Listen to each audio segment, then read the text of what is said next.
I am tired. I'm super tired. And excited that we're getting a little rest and relaxation in theory this weekend, which is why we're here with you, Internet, right now, Wednesday night, the 5th of October. Jesus Christ is risen from the dead. That means that makes you immortal now, and he's not going to be long anyway. This is a special edition, Stop the White Noise with Jonathan and Meredith. I'm Jonathan. And I'm Meredith. We do have some of your questions, Bible answers, and a little bit of nonsense headed your way over the next 2 hours, 7 to 9 Central. Feel free to get the chatter going in the chat room, and if you would mind liking those likes. That means putting a thumbs up on the video. That's right. That helps everybody. If you like what we do and you don't want to put a thumbs up on the video, you can support us at patreon.com/RevFisk or subscribescard.com/RevFisk. And if you want to get your questions or comments on the show in the future, send that through the website where RevFisk, RevFisk.com/contact. So we're here because we can't be here Saturday. We can't be here Friday night. We can't be here. Tonight's the only time in the entire week that we could do this. And so here we are. We're doing it. And I definitely, we got questions we can get to if we want to, or we can put those all off until we're back next Saturday, a week from this coming Saturday. It kind of depends on what you want to talk about and how much you got in the last 3 days to bring out and share. Yeah. I mean, to be honest, it's been a whirlwind of hardly a week, you know? Yeah, right. It's only Wednesday night, and I feel like it's been a year. Can it be? So I honestly don't have anything specifically planned. Or do we have exciting questions tonight? Are they? They're fine. They're good. I mean, there are our viewers' questions, so I don't want to be derogatory. We don't want to say one way or another. They're all good questions. Some of them are kind of tough. One of them is sort of a Bible question that's pretty straightforward with an easy answer, and then the other ones are all tough and deal with some combination of male and female relationship and roles, childhood trauma, and or child care. Male and female. Yeah. And then symbolism in the church and when symbols have lost their usefulness and when we can keep doing things even if others do them wrong. So that's all the direction. Nice. There by and large. That's fun. Yeah. I mean, it's been an emotionally challenging few days for me. To a point where this morning there was a point where you woke up. You did. Came to me. I did. God be praised. You woke up this morning. I did. Whew. But you came to me, or you saw me, and you said, "Is everything okay?" And I had that temptation to just be like, "Yeah, it's fine." But I was like, "No, let's talk about this really." And I mentioned what was bothering me, and did I listen? Yeah, you did. I mean, it ended up where we needed to call the kids in from their rowboat trip. Right, because they had gone and just not fulfilled the entirety of what they said they were going to. They added a few things, and so it was like, whoops, got to put a squelch on that one. But that's the crazy thing about parenting. Like, hey, can I go do this, which you won't know, but will involve me also doing that? Yeah. I got permission to do this, didn't I? Yeah. So, I mean, there was that where permission was granted for something that I didn't realize was going to include more than what it was. And then feeling a little betrayed. You know, as a parent, you're supposed to be the more mature one. You're supposed to have the thicker skin, but really? They don't have to meet my needs? I felt so betrayed. And right. I think I cried twice, maybe 3 times at the kids. Because it was just like, I can't take this. Yeah. And it wasn't that I woke up refreshed either. The night before, I had a conversation with somebody that had assumed that I had said something or given permission or suggested right. something, and then that I hadn't suggested. I was just clarifying, are you going to do this? And then took that question as a suggestion. And if you follow the train of thought all the way through, if I had suggested it, what was thought to have been suggested, it would have gone against something that you actually did I had actually suggested. And so I was frustrated then when it was told to you that I suggested it, because I felt like I was slandered against. And that doesn't happen. Like, I think about that commandment. I think about the 8th commandment, and I guess slander, like, it's kind of this word or concept that's like up in the ethos, just kind of floating around, and I'm like, yeah, don't do that, that's not good. But then when it happens to you, it's like, whoa, that's really intense, and it hurts. And so I woke up a little bit with that hurt still. Yeah. And then had the rowboat incident with the kids, and then had homeschool homework. Like, have you done it? Have you not done it? Yeah. And the words actually came out of my mouth. What did Jesus see you do yesterday? I did my homeschool. Okay, what did Jesus see you do? Because I don't think your definition of homeschool is what's on your schedule here. And then talking to another child about, like, it's my duty to guide you. And so if I say, have you done what you're accountable for? And you think you should be able to just guide yourself, getting mad at me for checking in is not acceptable. Right. And as I dug into that incident, it came up that actually, Mother, I haven't done my homeschool, and I'm really mad at myself. Okay. Yeah. I mean, wow, we had so many things today. I was just thrown off by the dog. And then the dog. I don't know what to do with it. And then the dog. The puppy who's friendly and loving and is so cute, and he bites sometimes in a nippy kind of way, but he's gorgeous. And then next thing you know, he's like growling at the world. He was growling at everybody and shaking. Yeah. He was so, like, whatever got to him. I don't know what he felt. I want to think, he felt the stress of the household, and that scared him. But if I think back to it, it's like, but 15 minutes prior, he ate a houseplant, and that made me really angry. So he probably wasn't feeling very good. That could be a little food poisoning. Yeah. That's 2 for the day with the food poisoning.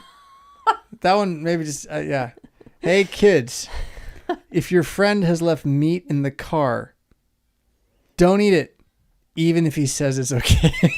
Hebron lesson of Wednesday. Oh my goodness. October 5th. So, yeah. Wait, what? Meat doesn't keep in the car? No, it's not like a cooler. Not like a cooler.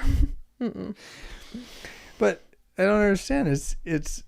So I walk into the Hebron Collegium, and I actually say, can I help induce vomiting? I didn't know I was going to say that when I woke up this morning. No. The sweet student was like, he's such a great kid. Yes. Yeah. And then he stops and thinks about it. How are you going to do that? Oh, that's great. It is great. Oh. Yeah. Yeah. Not with my finger was your answer, right? No. Right. I said, essentially, I mean, I actually didn't say this, but essentially what happened was we made a little science fair project volcano in his stomach. Yeah. The guy has guts of steel. Like, nothing came out. He's like, you know what? That actually soothed me. Well, it probably did take whatever crazy was going on and spread out. It's just whether or not the remaining lower gut stomach sickness will he'll probably feel so great later is another thing. But so because I was like, the more time this sits in you, the worse it will be. So let's just get it out. I just don't get where the rancid is possible just never fell into the vocabulary. Well, one time, I mean, this is the second time. And it's a trust issue, too. I mean, he was trusting someone else. Yeah, right. This is the second time this has happened, though, over there. And it's one of those things where you just have to learn, unfortunately. I don't know. Aurelius, don't eat that plant. Yeah. Okay. But I came over a while back and I was told, yeah, that so-and-so isn't feeling good. And that liver didn't sit well with him. I was like, liver? We haven't bought any There liver. was no liver. Yeah. No, the liver went bad a long time ago. I just threw it away. I didn't even want you guys to open it. And there was still liver. No, it was rancid, old, like cooked meat. Looked like liver. That they ate, and it tasted sour like liver, and they ate it anyway. These poor kids. What we've been doing, we're not going to tell you what this place is on this show, nor ask you to send your sons to us. But so what I've been doing is labeling everything. My kids have actually been laughing. They're like, ever since Hebron started, you've been just really happy with that painter's tape and labeling. So I put labels on everything now, like the date and what it is. Yeah. Because it needs to get eaten or it needs to get thrown away. Right. No chances. But I can't help you if you're going to store it in your car. I'm sorry. It just sounds like something you do to the freshmen when you're the junior and you're trying to give them a hard time. Like, okay, so you want to be in our club. You got to eat this meat we found in our car. Ew. Jeez. So, yeah, the dog still was my worst part of the day. I'm like, I don't like then I think what happened is I go back to him later and I think he actually feels kind of sad and timid. Mm-hmm. But I can't tell if that's like verge of snap. Right. And so I've actually got some scared of him thing. And so, which is not good. He can probably pick up on that a little bit. And so, I really, that is still one of my biggest challenges today was like, where'd my puppy go? It was so weird. Like, he never touches the plants. Ever, ever, ever, ever. I was a little behind on the breakfast service this morning. And then all of a sudden, he's chomping on the plant. And I don't even know that he swallowed a lot of it because it's the one upstairs that, like, that one comes out. Yeah. I mean, it's a very common houseplant, so I don't know. Do you know what it's called? I don't know. Oh. I don't know if it would be poisonous or not. But, I mean, I think houseplants kind of are. Anyway, I don't know that he actually chewed and swallowed leaves down his throat, but the juices of mooses were definitely in his stomach. Makes me think just missing about it. Makes me sick just thinking about it. Is what I intended to say. I haven't had no alcohol tonight, but I may indeed mismatch my words here as we go. We'll see. Maybe a little whiskey would help. You're pretty sneaky. Wait. You didn't? No. Or you did? No. Oh, okay. No, that's why I sounded like I did with what I just said. No, I have not. No, I had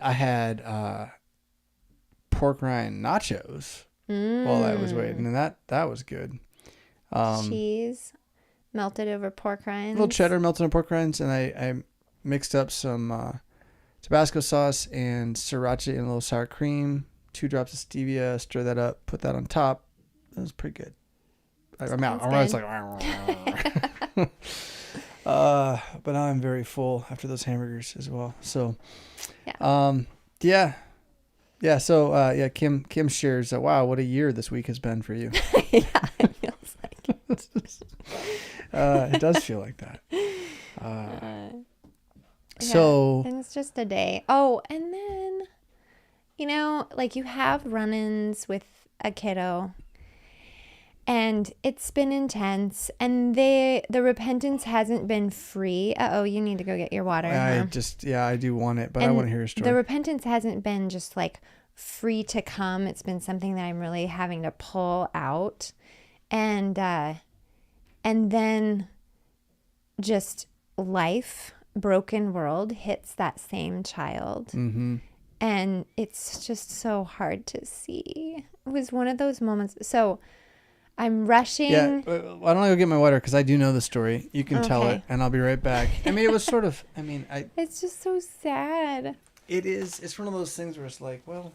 I might end up sitting in the room crying by myself. It was so sad. Anyway, so I'm rushing to Hebron to go create a volcano in someone's stomach. And I come back and I have the grill heating so that we can have supper early and then we can have the show. And my son calls to me from the dock of our lake. He's like, Mother, can you come? And I'm like, thinking, I don't want to come because I have so much to do right now. But then I said, is everything okay? And he's like, yes, I just need you to come. And so I walk down and there he is on the dock and he goes, Mother, I sat down and my pocket knife, my very favorite pocket knife, fell out of my pocket and went into the lake. And our lake, my friends, does not have a pebble base. No, like 6 feet of muck. I'm surprised with how small that knife was that it didn't rest on the surface. I spent quite a bit of time looking. Well, he also took a paddle. Oh, well, there it was and gone. Stirred it. That's the lesson if they get stirred it. Yeah. Bye-bye. Yeah. So he's crying and my heart's just breaking and I'm like, this has been a really hard day for you, hasn't it? He's like, it has. And I had just gotten to where it was okay. Like, I came down here with my little snack that I made for myself. He didn't say little snack, but it was. He made himself a little snack on a charcuterie board. Cheese platter, yeah. I'm glad that didn't fall in the water. At the end of the dock, like it was so picturesque, you know, the sunset was coming. Mm-hmm. It was, the evening was upon us. And he's like, it just started to feel better. And then I sat down and my pocket knife, I watched it and it like slid across the dock and then fell through the handle of the kayak and it just went away. He handled it really well. By the time I was done looking for it, he was like, it'll be okay. We cried together and I hugged him. That's what mothers are for. And I said, you've had a hard day. And this, unfortunately, is why we can't trust things to make us happy. Yeah, for sure. Because they come easily and they go just as easily. And we don't know when that's going to be. So that was our moment. Yeah, huh? It was just really, it's one of those things where it's really hard because I was really frustrated with him earlier today. And to see him so broken and so tiny in that moment made me so sad that I had not had a day of seeing him like that. You know, I had a day of him trying to be older but not succeeding, and trying to be I don't know, just not a son under the guidance of his mother and failing, and then and yet in the failure really resisting it and being strong-headed rigid boy. Yeah. And then seeing him just totally broken and he was rigid about consequences to his own actions, but yet life smacked him in the face and was like, this isn't even the consequence. I mean, it was the consequence of sitting down on the dock and having his amazing snack and sunset. But it was like, I didn't even do anything wrong. And he kept saying, I was so mad. I'm so mad at myself. And I said, Fides, you don't need to be mad at yourself. You can be angry, but you need to forgive yourself because you didn't do this on purpose. You didn't throw your knife in the water. No, we didn't. But it is interesting that, if you're going to talk about validating emotion, like it's at some point you have to be able to be mad at yourself for the series of decisions in order to release that anger. Right. And I guess I thought I had allowed it with you can be angry, you can be mad, but let's try to forgive yourself at least. Yeah. I don't know. And I guess maybe by the time you got there when he was like, it'll be okay. Yeah. Maybe he had gotten to that place. But I see what you're saying. Like, I definitely agree that you want to allow for somebody to be angry and not just be like, it's okay. It's okay. Be okay. Yeah. Yeah. I'm just so mad at myself. I wonder, like, what would happen if someone said, well, that's okay. Like, just that part. Like, I'm so mad at myself. Well, that's all right. Yeah, I guess that would be good. You can be mad at yourself. But, You're right. The tendency is to want to give some sort of advice, or what I found myself having to like bite my tongue on was like, well, here's the lesson, right? And and I didn't until the very end. And it was something like, yeah, the dock's not a safe place for things we love, but I really waited until after we had looked and he was saying it's okay, it'll be fine. But that's the father instinct, is to be like, well, if you had done this and this, then it would have been okay. And we're so natively built for that. I don't think I'm alone in that fatherly. It was interesting angle. as you talk about fatherly angles. I was thinking about it so on Wednesdays at our church we have matins at noon, and then there's Bible study following, which is about an hour, and then after that there's an hour of Hebrew study. And I was observing the difference between the men and the women in the Hebrew class. Mm-hmm. And I thought, maybe my problem is that I'm trying to learn like a woman. Maybe I need to try to learn like a man. And the women are taking color-coordinated notes, mm-hmm. and it's all very organized. Mm-hmm. And the men...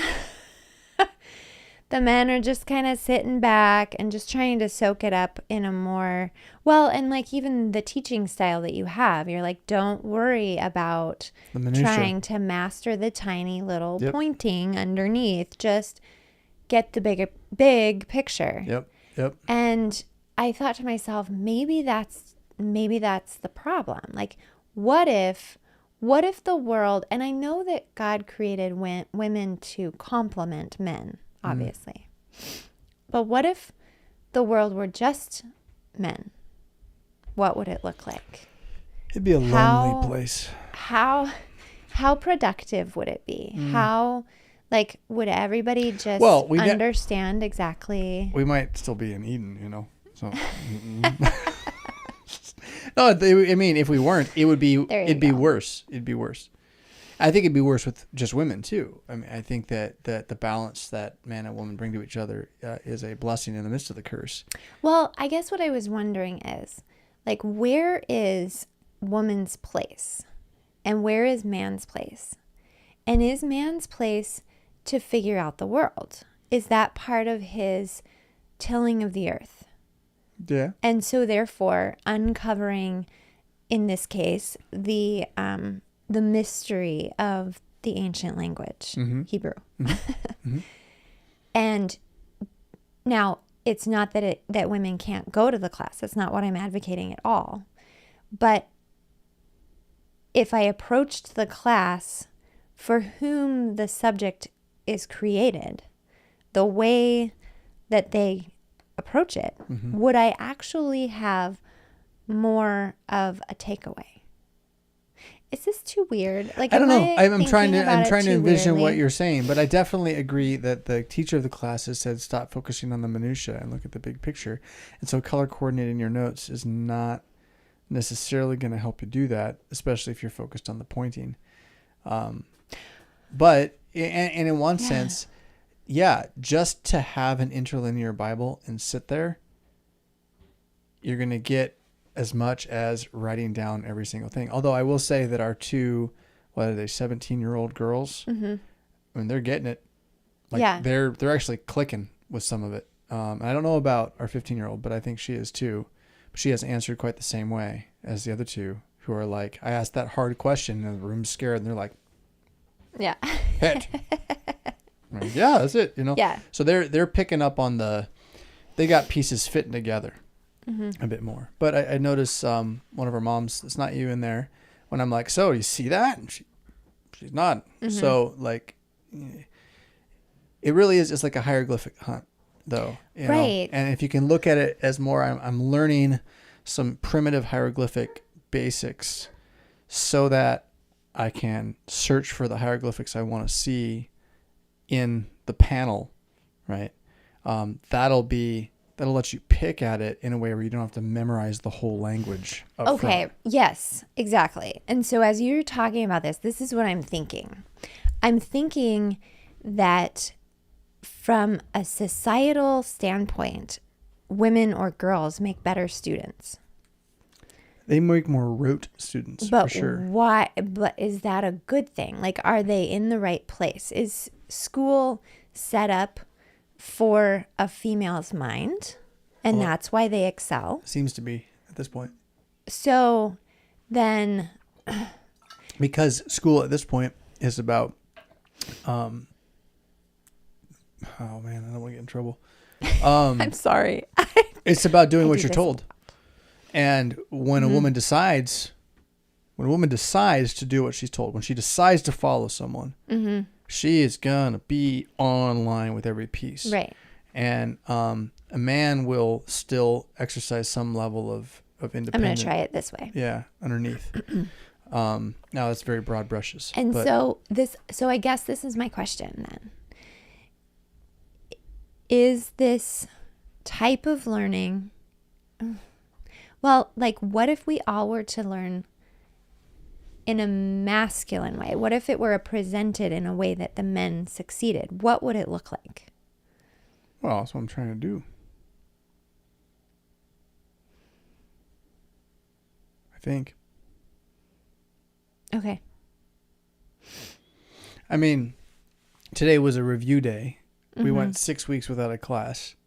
So it's sort of like, okay, we did 6 classes, and then broke for 6 weeks. How much can anyone really know? Well, like, what would the men who are in the class look like? What would the men who are in the class still haven't taken the time to memorize the alphabet, and so everything they're writing down to some extent is like, well, good luck, guys. You don't even know what the sounds are yet. Like the one piece of homework you have to do, they haven't done.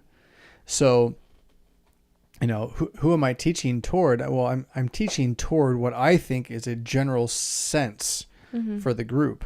And so we went over today again, those high points. We didn't do everything about the definite article we could do, but we looked at what it is, what the letter is, just trying to bring that hieroglyphic back up again, because it's like a pictorial language. It's not, but it is.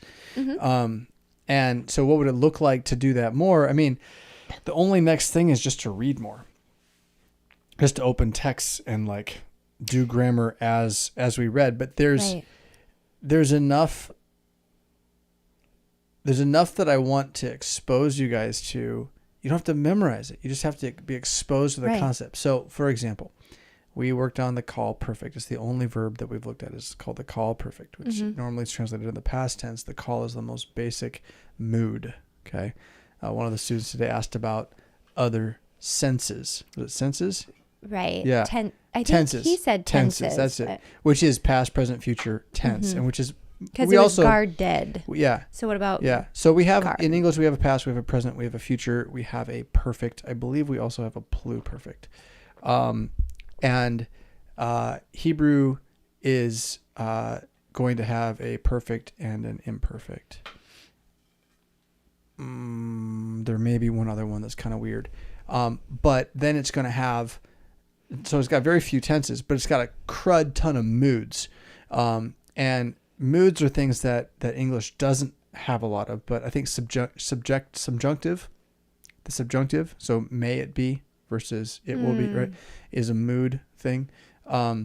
Anyway, without going like off the rails in the weeds, Hebrew's got a crud ton of moods, and like some of them like don't show up that much, like ever, but they're there, right? So Hiffle, Hoffle, Hith, Pael, That's 3, right? And you don't even really need to know anything other than that. Well, they show up and there's an H in the front. And so if you have a word and it doesn't make sense with the translation you think you should get, and there's an H in the front, it's because it's probably one of those. And so don't worry about it too much. Like unless you're not a scholar, right? We're not training you to be a biblical scholar. We're training you to be a layperson who can read the Psalter and get a little of the Hebrew out of it and kind of love it, right? Mm-hmm. So all you got to know is, okay, well, that's this root. Apparently it's in like the Hithopothaputhaputhal. I don't even know what it's called, but because of that strange mood, it doesn't mean what it normally means. It means this little shift in meaning, right? Mm-hmm. So, but to expose the class to that big picture is kind of important if you're going to read and have like an interlinear where it's parsed for you and to kind of have a touch on what it means. But you don't have to master it. You don't have to master it. Mm-hmm. You want to master the concept of the call, which we'll get to, and then the perfect and the imperfect. You want to have a kind of a clear understanding of what those things mean. I am super excited about the idea of an interlinear Bible. I think that's really cool. Yeah. But to go back to my question is more though, not so much specifically geared towards what you are doing, but education as a whole. Like, is your class a guy's class teaching towards the guy's mind? Or can we even, I mean, what would a class teaching towards the guy's mind like ultimately look like? You would not have a class. You would. So it would be independent study. You would have a lecture, like they did in Europe.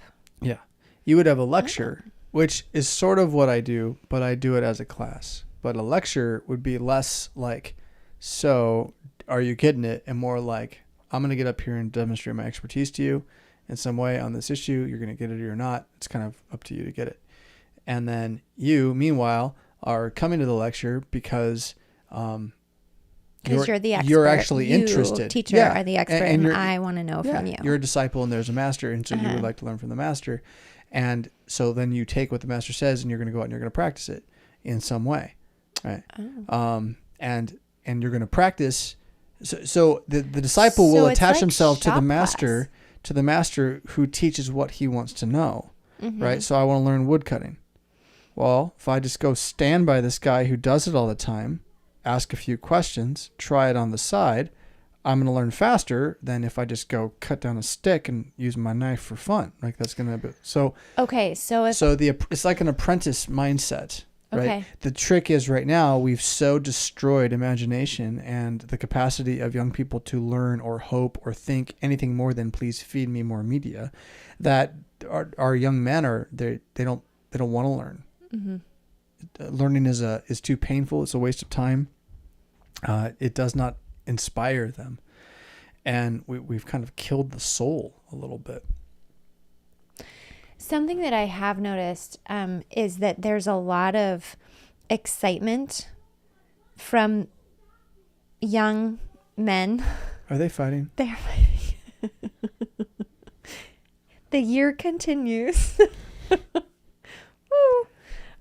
So there's a lot of excitement from young men to do a lot of different things without actually starting or finishing those things. And so there's that, which I'm noticing is a difference between men and women. But then there's also, my question is, as I teach over at Hebron's, say, to sew, because we've had a lot of people express interest in sewing, should I try to have them do a project and guide them through, or should I just be like, okay, you want to sew? You sit and watch me, and then you go do your project? Yeah, I mean, and that's where it's like you got to actually have the time to come and be part of the thing you say you want to do. Are they done fighting? I don't know. It's like it's moved. I really don't want them to hurt each other. I'll be right back. Yeah. He's gonna go check on things, and I'll stay here. And I'm gonna just reach for the Bible because it's a good thing to do. Especially when you're having a year. You know what I've loved doing recently is reading the various sections of Psalm 119. I think I said this on Saturday, before or after I go up to the Lord's Supper and receive Christ's body and blood. And if you think about what's happening on the altar and with your brothers and sisters in Christ, it's like they're fulfilling what the psalm is talking about. Everybody safe? It's kind of hard to believe, actually.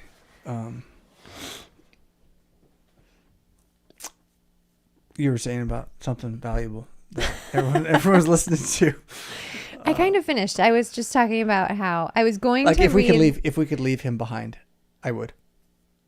I mean, it's not that bad, but it is that bad. It's like, really? I mean, you're weeping tears over the kid, and then like, I mean, I'm up there, and Anastasia has the BB shotgun, Chloe has the BB handgun. What is happening? In the kitchen, standing there, and Fides is staring at both of them. Now, I know Anastasia and Chloe did not go get those pieces of toy firearm. They're toys. Right. Okay. But they're the ones holding them at the moment. And you don't have any idea why? Did they stopped him from taking them outside barefoot in the dark to do something tonight? Okay. Randomly? Without asking? Yeah. So he's going to shower and he's going to get on his bed, and he's not allowed to be off it. And if he's not on it when we're done, then at some point in the weekend trip, he will want something and he will not get it. I don't know what it's going to be, but it'll hurt. Yeah. So hopefully he'll be on his bed so I can give him what he wants, because I really don't want to do that. Yeah. But that's it. There's your discipline in real life. For pity's sakes. He's been really excited about the concept of killing a squirrel. Great. So that I'm proud of him. During the day. Skin it. Speaking of boys starting projects and not finishing. So that was where I left, was on starting projects and not finishing. And you remember, I guess it was 2020. Everyone had a little more time on their hands while we were ruining the American economy. And I tried my hand at a bunch of different things. It started then, but then it really solidified once we'd moved here. In 2021. Was that not until 2021? Yeah, because Mm-hmm. Okay, so 2021. But the process started. So there was summer leather 2020. and wood and sewing. Sewing was over there. Leather started over 2020. There. So anyway, almost every one of those projects, I did enough to know I'm not going to do more. Mm-hmm. But I didn't necessarily finish anything. I needed to find out whether I wanted to do it. Yeah. Right. Okay.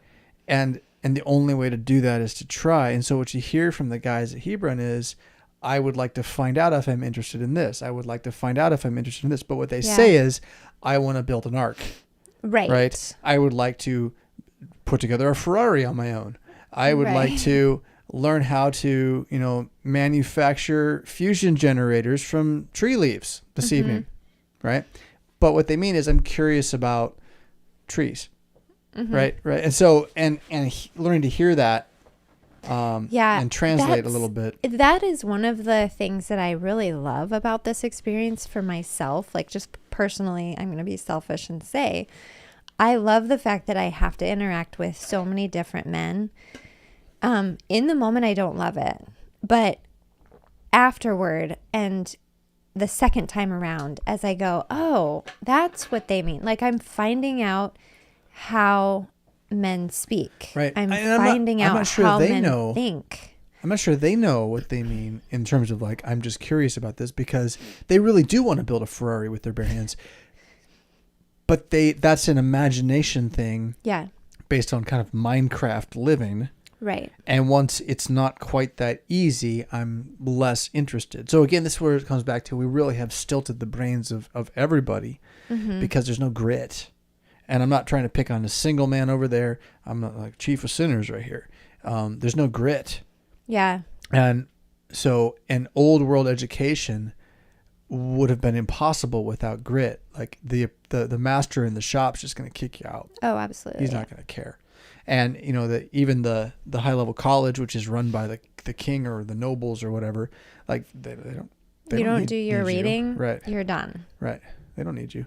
Well, you don't do your reading. You're like, what are you going to do? You're going to go out and do what? You can't read, right? So it isn't about like, hey, I've got a piece of paper that says you have to pay me money, and so you're going to pay me money to sit here and like push a button over and over again, right? It really is. I have to go and practice law. I am going to practice law. Would you like me to be your lawyer? Right? Well, why should you be my lawyer? Well, I'm not sure, actually. Yeah. I didn't do any of my reading. So like there was a little more sink or swim to the whole process, and our whole process now is based upon cooperate and graduate, get your postcard, put it on the wall, feel good about yourself in the basement with mom, and play some video games. Maybe take care of them in their old age and live on their retirement package until they're gone, you know. So I guess as far as dabbling is concerned, like trying to hear, so I want to coordinate an alligator hunting trip to Florida. Yeah, and that's where it's like, no. No, like, but this is where wood shop. So you want to hunt an animal. Yeah. So how do you? Well, there's coyotes in the backyard. The wood shop, a textile corner, a leather bench, right? None of these things being completed yet, but just having those spaces with materials nearby where it's like, just go try it. Mm-hmm. That's the vision here a little bit. But we have to do that. We have to build those things in such a way so that they fit in the space, so that they don't destroy other things that are nearby them and all this. But I mean, if you're asking what does it look like? It's a little bit like a Montessori school for 22-year-olds, right? Yeah. Or for 20-year-olds, where, you know, or a science museum, but like a touch and feel museum. Yeah, mm-hmm. Right. But a little more intense than that. A little more like, well, you really should spend 3 days on this, right? Not just 10 minutes on your Play-Doh. Yeah. But, and then, I mean, so the whole thing is built around Bible reading and the expectation that you do want to grow intellectually, mm-hmm. which means you're going to read, and you can't make anybody do that. I mean, you can have tests, right? You can kill the learning, kill the imagination by testing them on what they read. But then they're going to read for the test. They're not going to read to read. Themselves. Right. And so they're not really, I mean, you can kind of force a little bit of like basic growth on them, but at a certain point, not really. What you're doing is you're teaching them how to cheat. You're teaching them how to be kind of secondarily intellectual in order to avoid being intellectual. But a school for men who want to be men, like they're going to know the value of a sharp mind, and they're going to want it, and they're going to pursue it. How do you inspire that? I don't know. That's not what Hebron's for. It's not there to be the place to take someone who has no inspiration and inspire him. Yeah. It's there to say, do you need what we have to offer? Do you want that? We'll provide it. Yeah. We'll give you the structure, but you got to provide the spirit. Yeah. Yeah. So applying that to Hebrew class, I don't know, right? Like. Well, I mean, it just struck me mm-hmm. as I was looking, kind of taking that objective moment to be like, what is actually happening in this room around me? And noticing the difference between the men and the women. I mean, it was following Bible study, and like how I think when I was in the Bible study today, I only heard questions from men. And so, you know, what was intriguing them? What were they picking up on versus what would a woman's mind be concerned about? Mm. Or is she even wanting to speak up in that scenario, or is she just diligently wanting to take notes? We've had in the past plenty of commentary from the ladies that are in there, so I don't know that they're like afraid to speak. But no, there isn't any fear.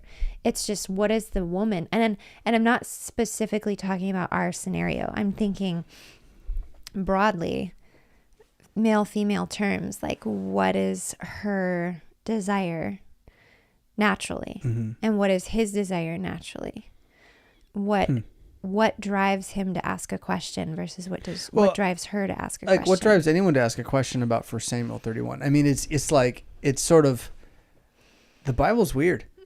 Like, here's this story about this guy trying to kill himself and failing because he was king. I mean, what does get under your, heart about that, right? So I don't know that there's any one edge to that. I think, if there's anything that men right now, young men right now, and I don't mean self-hating young men, I mean men who are glad to be men, are going to pull out of the history of David and the Kings, is going to be sort of almost a nostalgia for a world in which, like, they had to survive. Like, where it wasn't, there's a couple different ways that this comes to mind to try to explain. I'm not sure all of them are for public consumption, but like, let's say I'm not David, but I'm, his uncle or whatever, and I'm down in Bethlehem. Like, I can just build a wall if I want. Like, as long as I got sheep, I can just go start taking stones from like over there. You don't need a permit. No. Or to buy the stones. Yeah. Or to have, I just build a wall if I want. And it'll take a long time, and maybe I die in the process, but what else I got to do? I take care of the sheep, like, build a wall. And or like, oh, there's this village over there that every year comes and steals our crops. Let's stop them. Right? Like, well, if you did that now, you'd go to jail. Right? So like, it's something really awful about that world, but there's a simplicity to it that the media story world that we live in doesn't allow for. And I think there's, for my part at least, there's sort of like a longing for that simplicity. When David executes the Amalekite, 2 Samuel 1, like, I don't want a time like that to come back where, the mayor is like, well, cut off his head. Like, I mean, who wants that? Yet it was good when he did it. It was for the good of the community when he did it. And there was something very, very, like, I want to follow that man who has that conviction and that authority and that ability to do what is good in God's sight for the sake of the church, right? So I think that's what most men are going to be drawn to, not that specific thing, but these men were men. Right. There's nobody in there being like, I'm not really sure about who I am. Like, none of that's going on, right? They are what they are. And then some are good, some are bad. So it's not all awesome, but there's just sort of a very simple approach to everything. It's like everything is straightforward. Everything is, I'm going to do this. There's not a lot of introspection taking place where they're wondering about, I don't know, their mom or something, I mean, they had to be traumatized on certain levels, but they didn't have time to be traumatized. When you're working for the next year's crops, when you can't stay in bed all day, like you can't, or you die. Right. Well, people did; they died, and then you had the ones that didn't. So again, I think that's a huge part of what men are just going to get out of those stories. What we should read those stories for is Christ. I mean, to see that this is about the lineage of Jesus, to see this is about the typology of Jesus, right? That, when David says off with his head to the Amalekite, this is Jesus to the devil, right? And so, like, yeah, that's awesome. That Christ has achieved these things. The crown is on his head. So, but I don't think there's any one, all that said, I don't think there's only any one thing that men or women are going to look for. But men are going to look for the action. Women are going to look for the emotional connection. I mean, that's sort of just what we are. Yeah, that's true. It was super. So that was super interesting to me. Was also today's reading, where Joab and Abner have their big standoff, and they're like on the other side of this pond, and one of them says the other one's like, "What? Rather than us fight, let's just have 12 against 12, see what happens." And they're like, "All right, sure." And then they all die, and then they get in this big old fight. And 12 against 12. And so 12 from Judah die, but by the end of the day, 19 from Judah have died. So only 7 more die from Judah after that. And the 300 and some odd from Israel die. Or from Israel, from Benjamin and whoever's following Benjamin. Mm-hmm. But the part that gets me is, so Joab is there with 2 of his brothers. And Joab is like David's uncle or something like that. He's in David's family. They're from Bethlehem. And one of his brothers, it says he was fleet of foot, faster than a gazelle, which is another one of those moments like, okay, is the Bible wrong? Could he actually outrace a gazelle by foot? Or does the Bible even care about that? And it's just trying to tell you, dude was fast. Right? Dude was fast. And so he chases after Abner when Abner's running away. And Abner keeps trying not to kill him. He's like, turn back. Hey, dude, stop chasing me. I don't want to kill you. If I kill you, I can't ever look at your brother again in the face. I guess I have to. All right. Kills him. I mean, Joab's going to kill Abner like way later. And then David's going to have Solomon kill Joab. For all of this. Wow. Right? Men were men. Mm-hmm.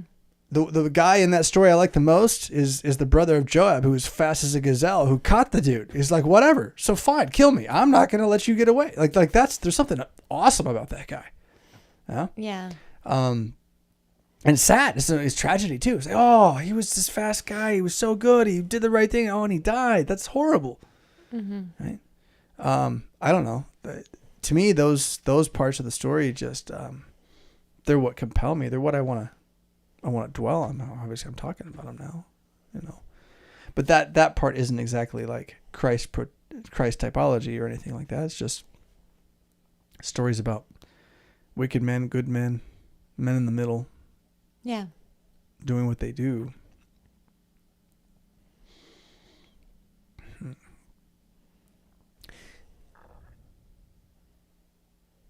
And yeah, I'm thinking about the divided kingdom and how it kind of foreshadows the divided kingdom and all this. But that, as much as it doesn't like just give you pure prototype of Jesus, like that is the biblical lore. Oh yeah. Like, who cares about the tombs of Khazad-dûm and the elf haven of Lothlorielar or whatever? Like. Why does that matter more than the brother of Abner, fleet-footed as a gazelle? No, brother of Joab, fleet-footed as a gazelle, brought down by Abner as he fled. Like that. That's real. Yeah. Right. And so I think that's what will inspire men more than a bunch of bullet points about here are the 5 ways the atonement works. Yeah, I think you're right. You're right. Putting a little more heart into, or like actual beating heart into the Bible brings it alive. Seeing this there, it's just filled with real people. Real Absolutely. People. And why do you grieve for Saul? I mean, I to me, again, that's just, it's a constant struggle to believe that Saul deserves what he gets. And the reason I don't like it is because I'm afraid I'm him. And I don't want what I deserve. And I'm afraid of getting it, which is his problem, actually. And so then it's like, where does it turn back to? I mean, as long as I ponder Saul, there is no hope. That's exactly it. There's no hope in pondering Saul. And so then here's David. Well, I now ponder David, and there's nothing but hope. Right. And Lord, make me like David, and all that. And the more that we turn down the volume of the world around us, the easier it is for us to be entertained by, be drawn in by the story of our history, of our people. At least I found that to be true for myself. Yeah. I think so. I was hungry for story when I started pulling away from media and had committed myself to a certain schedule of Bible reading and found it to be very fulfilling to that need for story, which surprised me. I had never realized that it was such a deep part of myself. I'm always a little disappointed when the readings are done for the day. Yeah. And I need to move on to something else. I'm like, I could read more. And it's like, well, I got it coming tomorrow. It's lined up. But yeah, and then I don't know. I wish, I don't know if I wish this. It would be nice to have a biblical storybook that was the text of the Bible without all of the parts that aren't the story. Not that you would replace the Bible with this, but just to read it. I feel like they have. Well, there's the one by Lucado that I looked at. Yeah. Story. And and it was okay. I really didn't like some of their choices, of what they left out, what they didn't, because they just kind of skipped stuff to like create space. And I really don't want to skip anything except for, which part of the entrails for the 15th time need to be burned with the fatty portion and the lobe liver and all this. And it's not that that's bad, but like, I don't even want it gone. It'd be cool to have it organized so that those portions showed up sort of where they belonged as opposed to where they were written down. But that's, oh golly, let's talk about it. I've thought about what that would be like to make that, and that is a project for a yeoman, for sure. So, see, we talked for an hour and didn't even try. Oh, we did? We did. Wow. We did. Let's see if we can get some of your questions out there in listener land. Jean says this. My son and I watched the documentary The Red Pill. After watching it, he asked me, what is the role of the husband as a provider if the wife earns more money than the husband? Is he still a provider or not? By the way, The Red Pill is a documentary about men trying to recapture masculinity that apparently the person who made it wanted to show how barbaric and bad and evil and just toxic all the men were, but ended up being too sympathetic for the woke people who now think that the movie's about how great men are and that's bad. And I don't know much more about it than that. But so it's a controversial woke, anti-woke moment of American history. Wow. But the question again is what is the role of a husband as a provider? If the wife earns more money than the husband, is he still the provider? Yeah, Gene says, in our conversation, maybe it is John, I don't know. It says, in our conversation, we recognize that the role of the husband, father is protector of wife, family, provider on many levels, emotional support, financial support, husband, father, leading the family in the faith, head of the household. Would you please address this question? We would appreciate your insights. Thank you, and God bless you and your family. So, it's a really interesting question, isn't it now? How can he be the provider when she is the provider? And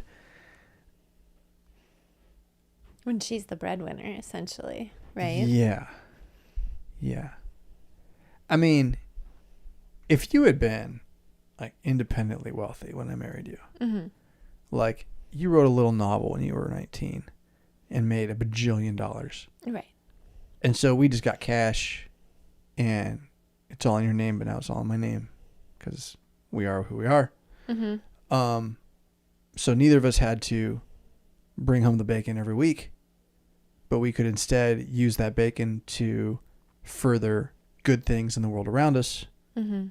build something else instead, would that mean that I was not providing? I don't think that's quite right.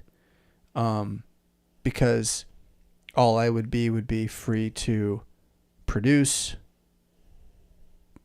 take our family, take our life, and provide something for the community, which would be for the family. Because if you're building the community, you're building for the family, ideally. Mm-hmm. That would be giving rather than taking. And why would that be not providing if you have all that you already need? Right. So I guess what I'm saying is, like, on some sort of like esoteric level, like, it doesn't really matter where the money comes from. It is the husband's job to make sure there is some. Like, it's his responsibility. If there isn't any, he needs to go get it. Mm-hmm. Now, so I don't want anyone who's like living in a 2-career household to think somehow that what I'm saying is that it's sinful for a woman to have an income in some sort of like moral, you're going to go to hell, you unrepentant person way. Right. What I do think is that, I mean, aside from trying to justify a scenario in which she's making all the money, I'm staying home with the kids, rest of not. I'm doing what I want too, but I'm not making as much as she is. You're going to get what you trade for, is really the wisdom of the matter. Mm-hmm. So if Meridith were able to make $1 million a year by being away from the house for 10 hours a day, I'm not sure it'd be worth it. Because the number one thing that she can provide for my children is the presence of a mother who is attentive to raising them as intellectual, emotional Christians. And she can't do that when she's not there. And so, as a man, to provide for her to be able to do that has been priority number one in the way we've structured the marriage from right. the beginning. Mm-hmm. But again, if she were to write a novel in her spare time and make $1 bajillion, I would not really feel too bad about this, nor would I feel like I wasn't providing for the family anymore. I would still take my income probably, or maybe I'd stop taking my income and still do the job for the sake of providing again for the greater reality, because, mm-hmm. Well, money is the thing that's practically sinful at this point. Paper fiat money and the usury that it's tied to and all this kind of stuff. So, but I want to let you talk about this, but I'm going to go back to the question, what is the role of the husband as provider if the wife earns more money than the husband? Well, that's a really good question. And why is that something that has been decided is better than providing a mother to the children? And there are all sorts of reasons why people make those decisions. And I'm not going to tell you, you're morally wicked or anything like that, but you're trading something for that money. You are trading something for that money, something that you can't get back. And your kids may turn out fine. Doesn't mean your kids are going to turn out bad. Mm-hmm. You're just going to miss it. But like at the end of the day, if we're starving and I got 3 jobs and we still can't make ends meet, you got to work.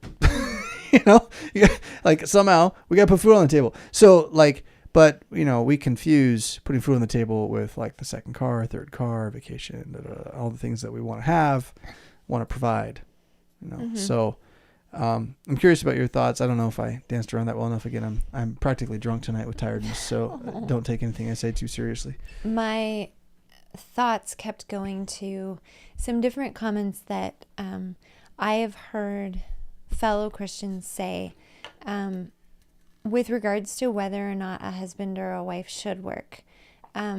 and it oftentimes comes into a conversation when I'm speaking with newlyweds who are not given children yet. Yeah. And the husband takes a lot of pride, personal pride, in bringing home money, food, whatever. I mean, bringing home the money that becomes the food, the bacon. And providing the shelter for the home. And so, so if we steal that from them because we can, doesn't necessarily mean that it's good. I think most men want the woman to make money more than they want to have the kids. Well, and isn't that just so? Yeah. Isn't that just so short-sighted of us? I'd rather have money for me than a legacy for tomorrow. Yeah. And God gives us the consequences of our actions. You get what you trade for. Yeah, exactly. Yep. And so surely, if you are so selfish as to think that way, you will reap what you have sown, and you will have nobody to follow after you. Yeah.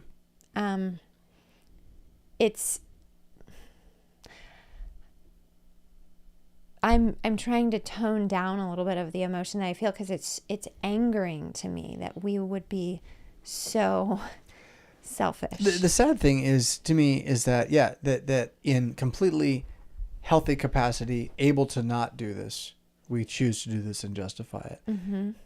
There are scenarios where there is no choice in the matter. Exactly. Right? There are scenarios where there I could imagine if I were to have a terrible stroke and to lose the ability to care for myself. That, I mean, we do have insurance. We would be poorer, but we would have something. But you would have to take on the role of head for the family, because there's no way around it. Right? Exactly. And so it's not as cut and dry as, well, the man needs to make the money and the woman can't, and that's wrong if she does. It's just not. That's stupid to think like that. You think like a third grader if that's where where you're at. That said, the most important thing a man can provide for his woman is the freedom to raise her children without interference. And then the most important thing a man can provide for his children is a mother who is not focused on things that are not them, and his own attentions and presence in their life as much as possible, because they don't need money. Not much. I mean, braces cost, blah, blah, blah. It's true. But they would rather have you than straight teeth at the end of the day. And if they're at the age now where they don't anymore, again, well, then you only had a certain window to build that relationship. And once that window closes, that window closes. So it's not about, what's right or wrong, can a woman work? It's more like you only have so much time. What are the things that matter? And if you trade the things that matter for things like money, you're going to have a fairly empty experience as a result of that. Yeah. Yeah? Yep. All right. Moving on. See if we can make people more angry. No one's angry yelling at us yet, but I can't tell. I am really curious about this person, Kim Q's, making comments, and I swear her picture is like a baby wearing a Darth Vader helmet, but I can't tell. It's the strange. Is it a puppy? And I can't make it big enough to see it. That is just the strangest thing. Okay. Dear Reverend Lady Fisk, could you please speak to the issue of a loving Christian response to biblical images seen as idolatry and hurting the consciences of the faithful? I think she means the crucifix. Oh, okay. I was going to say, this sounds like it's code language. Yeah, it's kind of hard to tell. But since biblical images that hurt people's consciences. Okay. Since heterodox Roman Catholics and their false religion of works are the most commonly thought of when someone makes the sign of the cross or wears a crucifix. That's interesting. Are they? or just for those who don't like crosses and crucifixes. What is a responsible way to practice these reverent things when you can't talk to everyone? I'm sorry. So you're not responsible for other people's folly is my initial comment here. I practice crossing myself because it reminds me every time I pray that I am approaching God through what Jesus did on the cross. Yay, good. That's what it's for. And imparted to me at my baptism. Yeah, it's for that too. That's exactly where you got it. It is in the liturgy, in the hymnal. It's given to you. And it is mentioned in the small catechism as something that is meet, right, and salutary to do. Not that the small catechism or the hymnal are like the final end all be all of all things, but they're good, solid teaching tools about what we think the Bible means. So anyway, this gives me confidence to pray and receive his blessings, especially in the divine service when I cross myself whenever the pastor crosses us. My husband, a pastor, here's where it gets sticky. My husband, a pastor, is made a little nervous by my crossing myself and says he feels Catholic when he used to do it with me at table prayers. It's really interesting. It's a Lutheran pastor, and he's moving the other direction. I'm sorry. Sad. I want to stand with my husband and support him. That's good. In his ministry and not look like a heterodox wife. Do you have any advice on what to do when the biblical images have been co-opted in the public conscience as an idolatrous thing? I hope to soon have enough saved for a good crucifix, which I can wear every day to remind me again that I approach God through the body of my crucified and risen Lord and brother, Jesus Christ. Thank you for all you do, Marlo. You are not responsible for the interpretations of other people to your actions. I remember there was a moment sometime like 15, even 12 years ago, where a professor of like a high level school, might have been Tulane, I can't remember. It's a high level university though. One of the one is like Division I, but not like just a sports school. They were like intellectual school. He used the word niggardly in a address. Okay, the word niggardly has nothing to do with what you think it has to do with. It has no etymological racial relationship. It has no connection in the history of the sounds. Has nothing to do with it. He was fired. You can look it up in the dictionary. It doesn't mean anything to do with anybody's race, anybody's color. It has nothing to do with that. Okay? Right. So we live in a world where ignorant people force you to be responsible for their ignorance. But right. That's unfortunately why I laughed, because it was just... But you don't have to let them do that when it's in your power. Right. So, he got fired. Could have sued. I don't know. Who knows? Maybe I'll get another mark on my YouTube channel because I said the word that isn't the word, that whatever. But who knows what kind of web crawlers are picking up on things. In fact, I want to Google it now because I'm since I've already put myself out there. Yeah, here we go. Oh, let's go to Edom Online, because that'll tell us where it came from.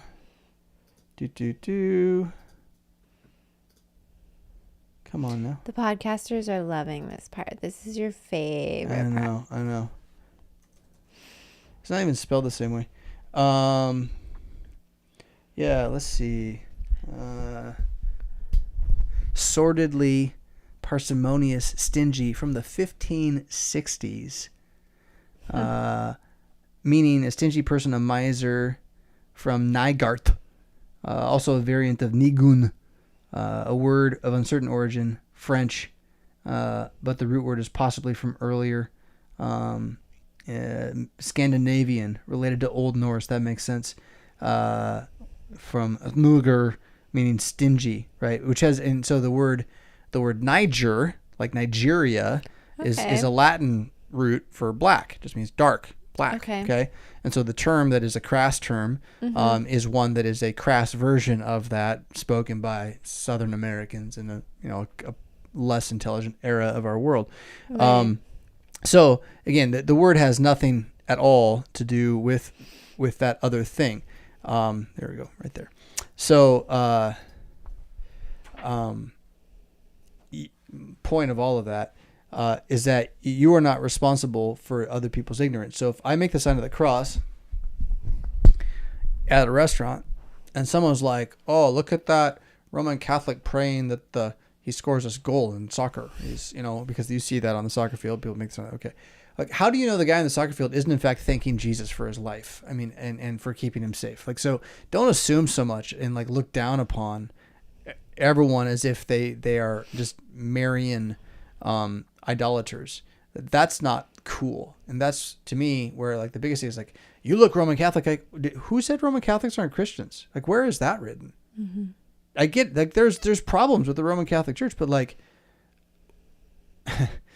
we'll get all upset about not offending the Baptists, and then somehow we're going to go ahead and talk like the Roman Catholics just are all going to hell. They're not all going to hell. So you're not responsible for other people's folly, for other people's ignorance. And one of my questions then is, okay, so you can't have the crucifix because it offends people, right? Yeah, because the Roman Catholics have it. Okay, so if the devil quotes the Bible, should we stop using the Bible? Because I'm offended because I know the devil quotes the Bible. Devils quote the Bible. That's who quotes the Bible. The devil does it. I've seen it in the Bible. If the devil's ploy is to get you to stop using stuff by using it, then you're going to not be able to use any good stuff. Do you follow me? Like, I'm going to tell you in a moment, follow your husband, listen to your husband. But before you do that, I just want you to see the folly of saying, well, the devil did an evil thing, therefore I won't be able to do a good thing. Like, that's a really bad line. And it leads to cutting off your own hands, effectively. Now, your husband's a pastor. You married him. He's going to lead you. He's going to ask you to support him. You want to support him publicly.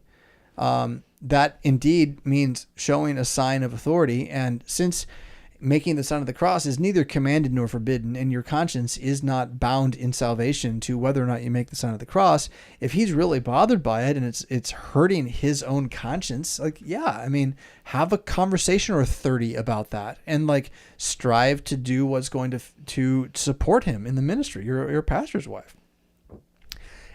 In the meantime, tell him, like, what I mean by it is I'm baptized into Jesus is right there in our catechism. It's right there in our hymnal. And so I'm not a Roman Catholic. Please, you can feel Catholic all you want. That's some weird kind of TV programming you got going on there. It's not. But so have that behind the scenes conversation with each other, but then in public, strive to present a united front with him as much as possible. Right. Follow your husband.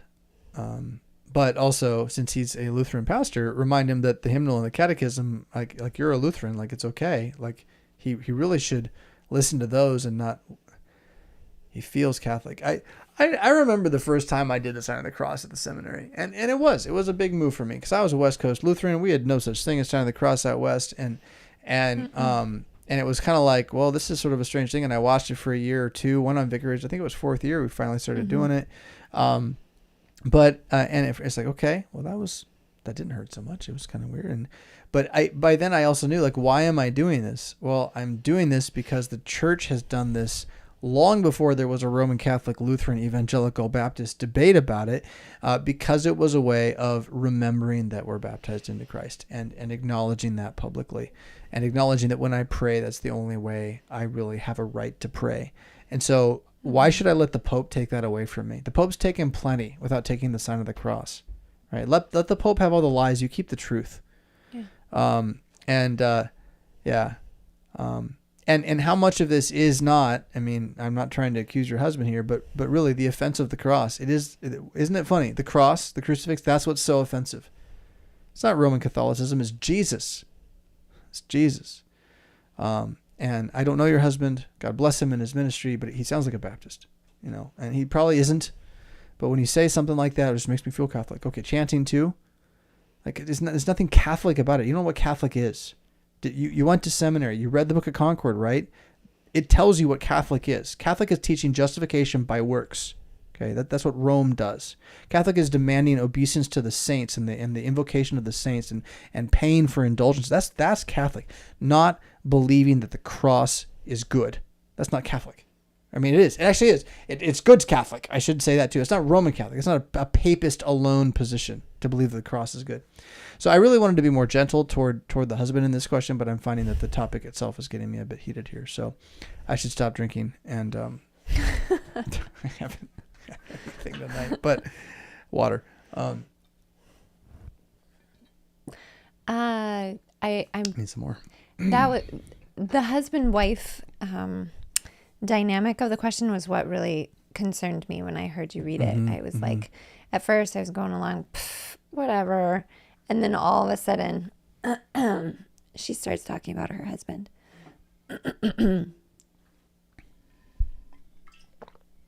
And it was like, whoa.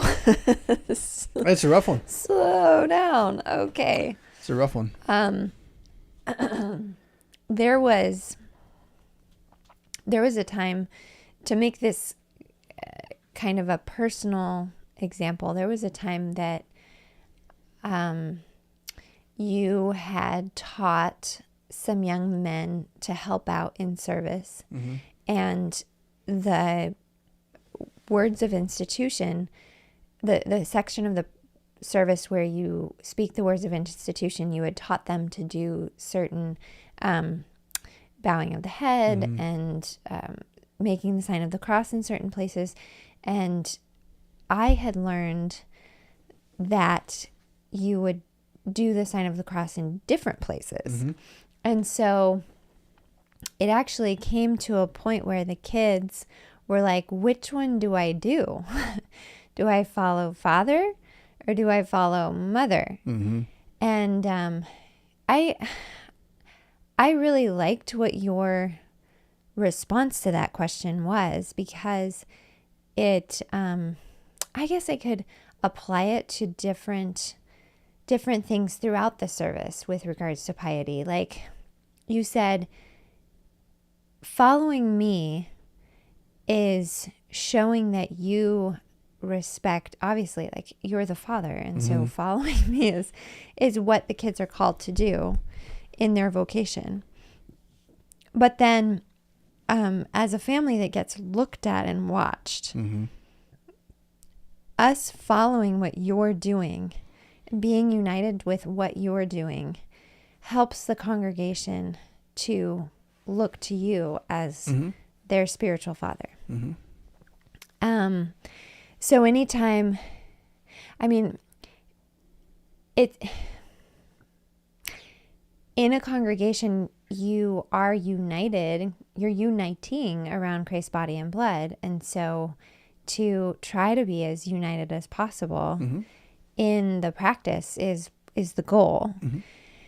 And so oftentimes, if you want something to be added in, like the congregation members making the sign of the cross, you'll encourage me, hey, would you feel free to make the sign of the cross in church?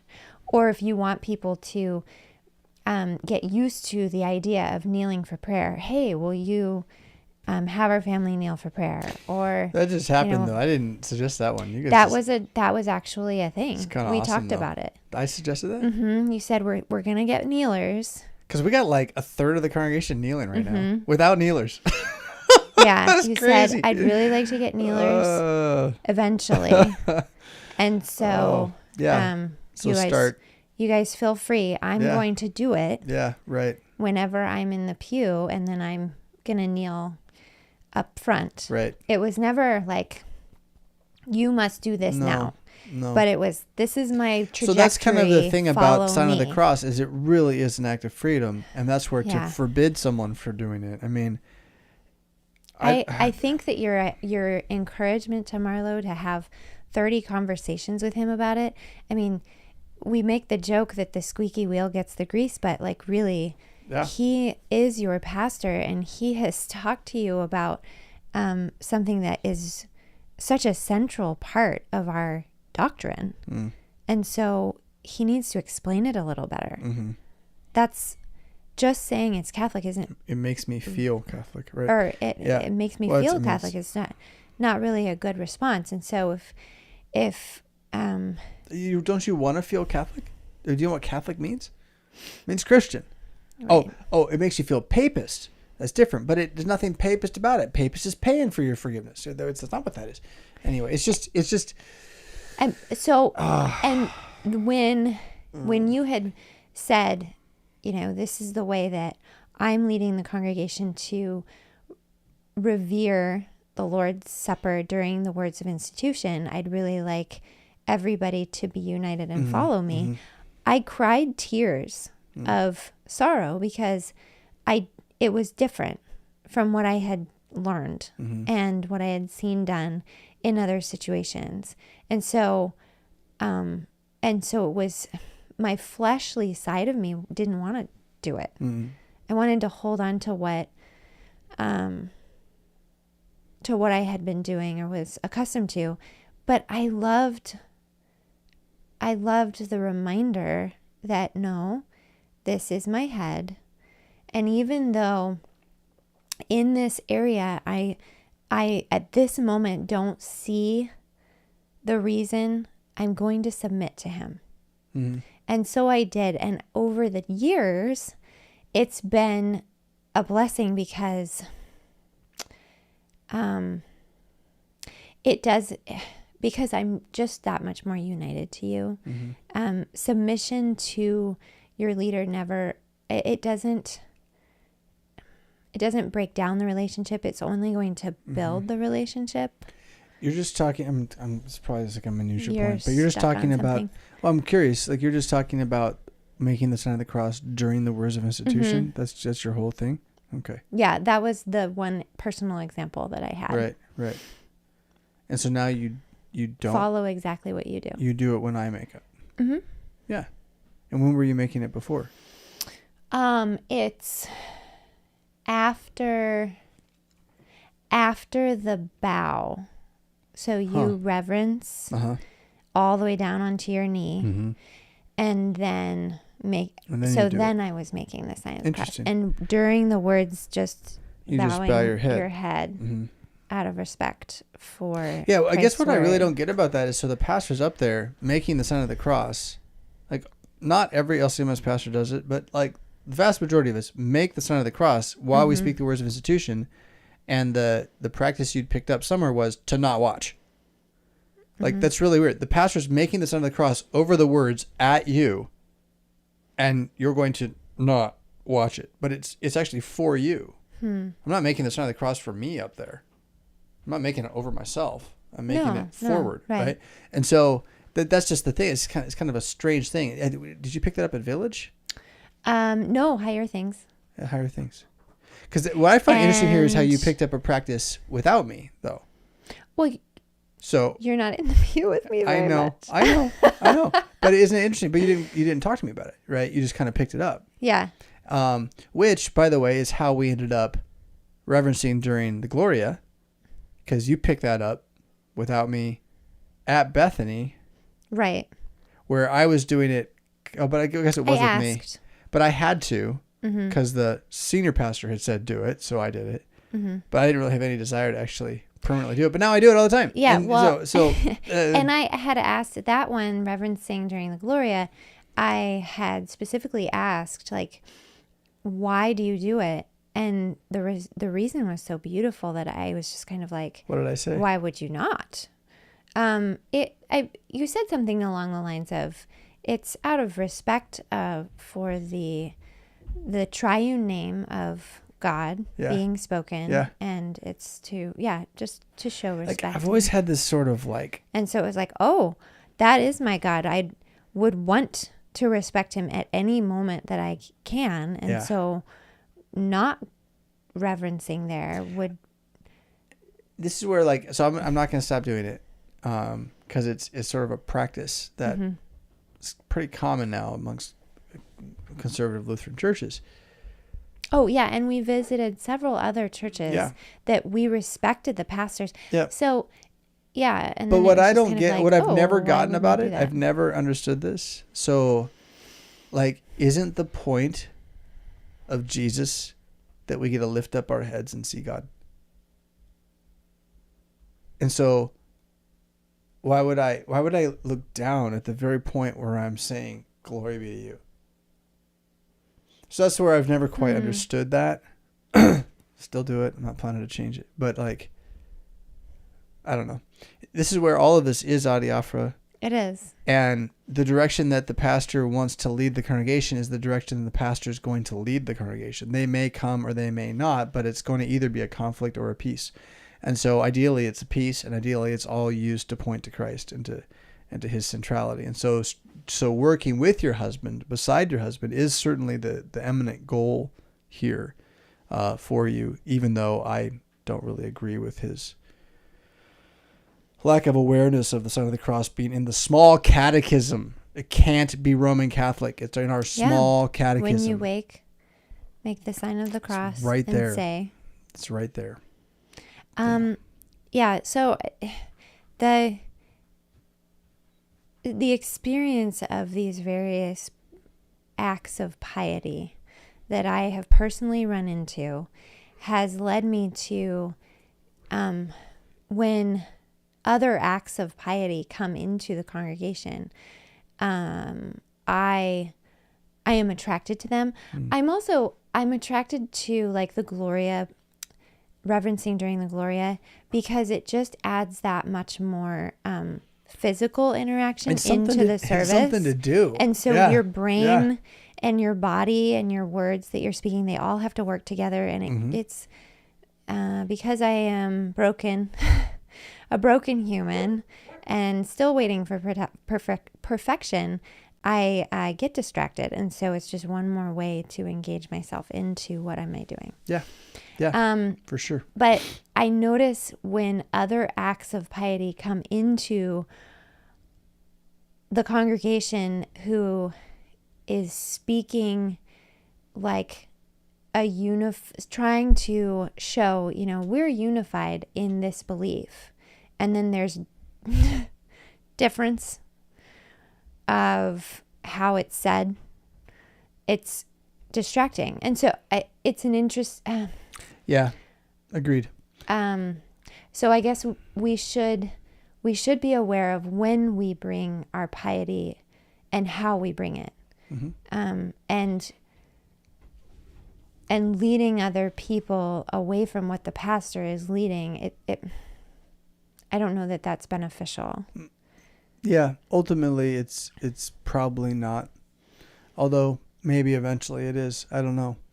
At the pastor's conference, I was standing next to a pastor who said, "And lead us not into temptation, but deliver us from the evil one." And I thought, I haven't heard that for a long time.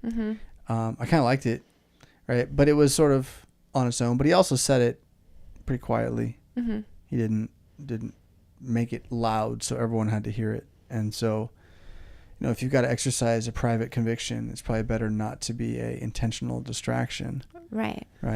But that instantly gets to a question that Elizabeth throws out from the sidebar. It's one of those years.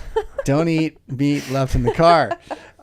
With regard to this topic, how would you respond to someone who uses the weaker brother argument? I so often hear that solid confessional Lutheran practices are offensive to the weaker brother. By such practices, I mean making the sign of the cross, bowing at the words of institution, etc. Okay, seriously, anybody who's making the weaker brother argument is a bully.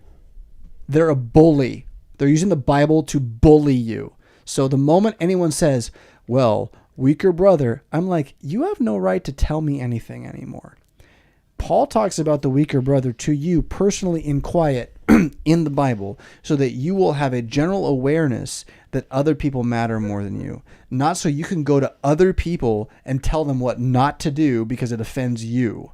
You follow? And even if they're like talking about, well, what you're doing is offending them over there, that's not what the text is for. The text is for them to let you do what you're doing and not be offended by you because they can realize maybe you're the weaker brother who needs to do it. So the person who says the weaker brother argument, they're claiming to be the weaker brother, but they're actually acting like the stronger brother. No, I got that backwards.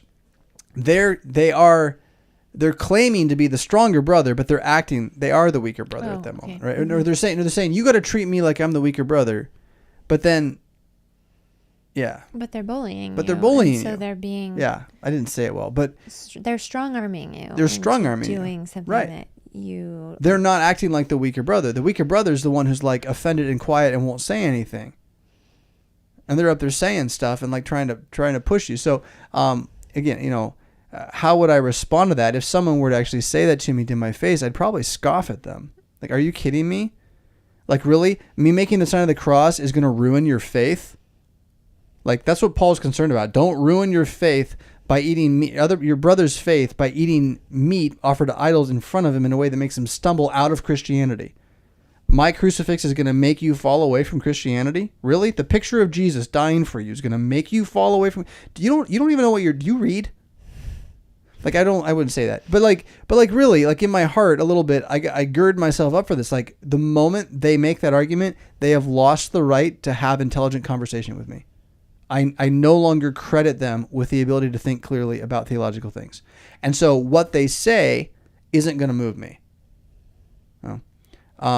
Golly, if the crucifix offends you, good. The scandal of the cross is doing its work, but that doesn't mean you're the weaker brother. It means you're a scoffer. You're a tyrant. You're someone who doesn't understand who died for you. And there are Christians who do and don't at the same time. But like, I'm not going to get mad at them in their face. If someone comes to me and is honestly like, the crucifix, I just don't know how to feel about it because isn't he off the cross? I'm going to be like, yeah, but he died on the cross for us. I'm going to be like, this is good. Jesus died for us. It's like, it's what he did. It's the atoning sacrifice for our sins. Like lift high the cross, the love of Christ proclaim, right? Like, it's like, isn't it awesome? Like, I'm not going to yell at him about it.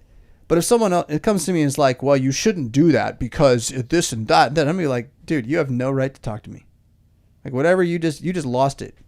I'm the weaker brother now. So, because I'm offended by you trying to make me stop. So you have to stop. There, gotcha. Ooh, weaker brother. I'm your glue. Bounce off me, stick on you, weaker brother. Like, it's just like the moment someone brings that argument up, they have ended the conversation. So you might as well be like, well, I guess the conversation's over then. But not in a way where they get to win, right? But they have stopped having a conversation with you the moment they bring up the weaker brother argument. Like, otherwise, they would continue a dialogue with you and not be like, you're offending me. Stop it. I'm woke and not really. And, anyway, so I am in a feisty mood, I guess, right now. Oh, man, here's one. Pastor Meredith, I recently found out that from age 2 months old to almost 3 years old, I was in daycare. I remember hearing on your show that this, messes up healthy attachment and other things. It certainly can. It makes attachment, detachment go hard, and it can leave pretty scarring marks. I don't know that I would say that everybody has the same experience in such things. So I also came to the shattering, but see, she actually learned from this. I came to the shattering realization, also from your show, that I have what she calls a consumptive personality. She means she's kind of a heavy, codependent person, needy. Okay. Consumptive personality, heavily dependent upon certain things to make me, quote, happy, using people and objects. By God's grace, I am working to undo these bad habits. Maybe I won't ever entirely heal. Well, it's the journey we're on. My question is not about me, but about my son. When he was born, my husband did not have a job with insurance, and I did. And so instead of using state insurance, we thought that was inherently bad. Why? I mean, it's not really great insurance, but it's not a moral issue. I worked once he was 2 months old until he was 11 months old, while my son stayed with both sets of grandparents or his father about 30 hours each week. I quit as soon as my husband's work provided insurance. I hated to be away and regret it now. Perhaps family care is better than daycare, but I am frightened for... I didn't grab it. Frightened for my son. My consumptive brokenness has led me to waste most of my life, codependent relationships, and promote lazy habits. I don't want this to happen to my son. How bad do you think that 9-month separation was, and how great an effect will that have? What can I do to make up for it, if anything? What else to know about the separation from the mother distresses the child? What else? Yeah. Sorry for the long note. The grace of Jesus Christ be with you richly. Amen. So, I mean, first off, different people are resilient in different ways, right? So, not all people are going to respond to the same stimuli in the same way. So don't assume that this did anything to your son. Second, whatever it did to your son, emotional maturity is not something that has to stay stagnant, right? So if there was a gap that was unable to be fulfilled in that period, 2 to 11 months, there's no reason why you being present now cannot mend wounds, help strengthen, grow the person. Yes, there are learning moments that are missed. You're not going to be able to teach him how to make certain facial expressions. You're not going to be able to be there when he takes his first steps or whatever that is, right? But there is what matters far more than, oh my gosh, did I totally mess him up for that 3 days that I wasn't there, is, am I there now? That's what matters. Am I there now? Right? Be there now. And by being there now, embrace the fact that emotional maturity is not a matter of destiny from a past event. The past event left a mark. The past event explains some of the behaviors, but the past event is not who you are. And so you grow now. And so since you want your son to grow, be present with your son now and believe that that's valuable. And your son is going to appreciate that someday, right? Could there be some emotional immaturity that takes longer for him to overcome because of various scars? Yeah, possible. It's possible. But he had a single caregiver and the grandparents. Dad was around a lot. I mean, those aren't bad things. It's certainly better than just random people leaving him in a car seat, for 5 hours at the drop off. I mean, that's gonna have more of an impact. Yeah, be there now. I mean, that's my straight up answer. And don't think that just because something wasn't ideal once means that it's all over and you can't undo it. Like this is not a pass fail test. Mm-hmm. And yeah.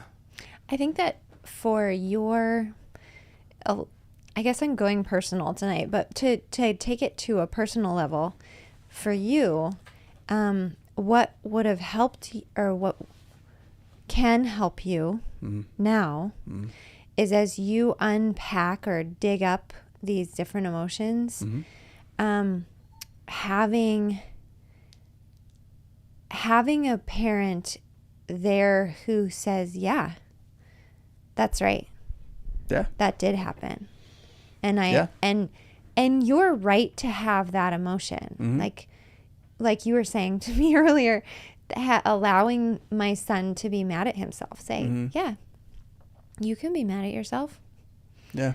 But of course in this scenario, it wouldn't be, you can be mad at yourself, but you can be mad at me, your parent. Yeah. Because that's what had to happen. And I didn't want it to happen, but it did. And I can't undo it. And so allowing that moment of discussion to happen, and it's not just going to be one moment. It's probably going to, I mean, if there is trauma, it seems like it's a lot of moments at different times. It's crazy that brings up, I mean, you just flashed me into a very specific memory that I've thought of before, but not often. It is, to my knowledge, the first preschool I went to, which was more of a daycare. It was at St. Michael's Lutheran Church in Portland, Oregon, right off of Concordia campus, no longer Concordia. In the back room area where there were 2 back spaces, and one was like the big Bible study room, and then they had this cordoned off little corner that probably had some carpet and some toys in it. And then there was this other room that was kind of like a choir dressing room or something. I remember tile. I remember it being dark. I don't remember being happy. Like it's fear and confusion. And it's so early. I'm like 3. Like, it's a super early memory. And I had to be there days. like lots and lots of times. And I have two very like snap and emotion moments, and darkness is actually what I remember. Darkness. They had to have lights on. It wasn't like it was dark when the lights were on, but it was like I couldn't see. Do you think that as a child you would have had flashbacks? Because you've described that as, so if you were in an extremely anxious moment, would your possibly, I don't know, vision have clouded over and made it so that it was dark to you? Maybe. I don't know. Yeah, it's weird. Huh. Yeah, so, I have the cloudy vision thing happen sometimes when I'm playing basketball. I'll go to That's really tough. It's weird. No. It's like I go to shoot and it clouds. It just goes. Oh, wow. And I'm really sure I get in loops. I definitely get in emotional loops when I shoot baskets. And so, it's strange that was the jump from 3-year-old preschool memory. But so, yeah, I'm pretty angry as I remember and think I was 3 and I was in that dark, cold tile preschool that was a crappy preschool. That wasn't a good preschool. That was a crappy preschool, right? This wasn't like, again, Montessori awesomeness. This was cheap Lutheran. We need to outreach, blah, blah, blah.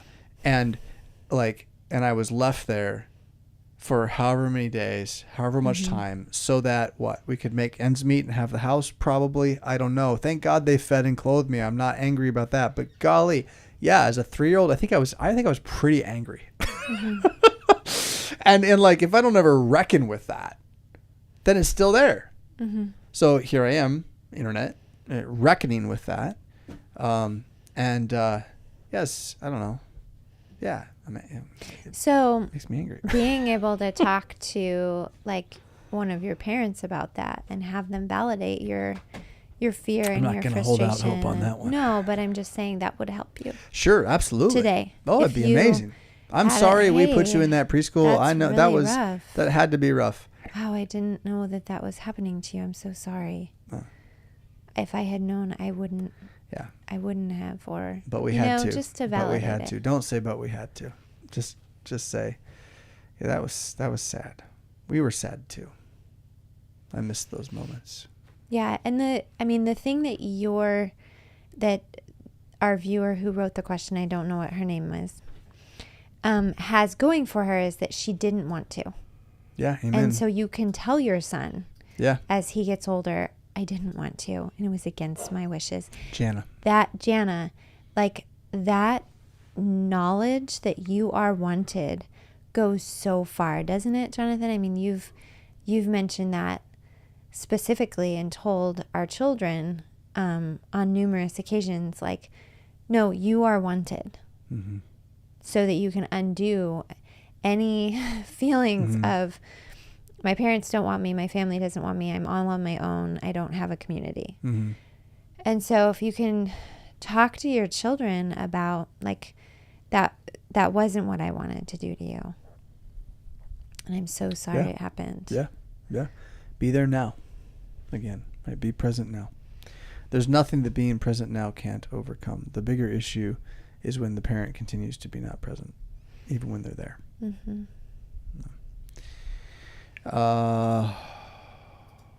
Bible question.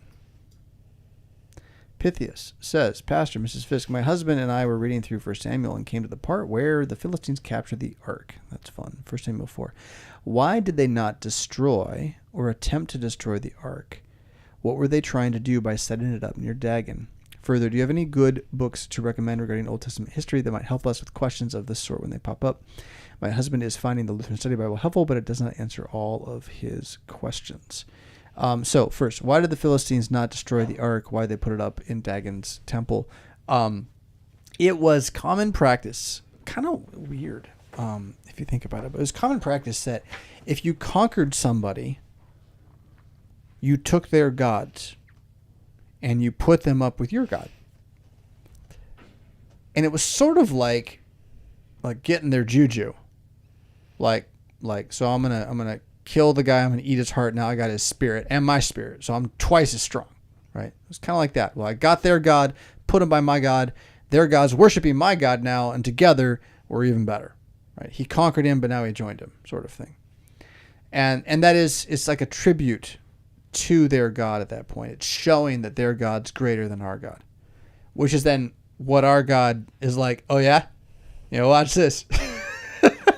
And you look it up yourself for Samuel 4 if you have not read that beautiful story about Dagon the fish-tailed monster and his collapse. So it is a matter. Why did they not destroy it? Because to do so would have been to reject the power that they believed they were stealing from the Israelites by taking their God and joining his power to their God.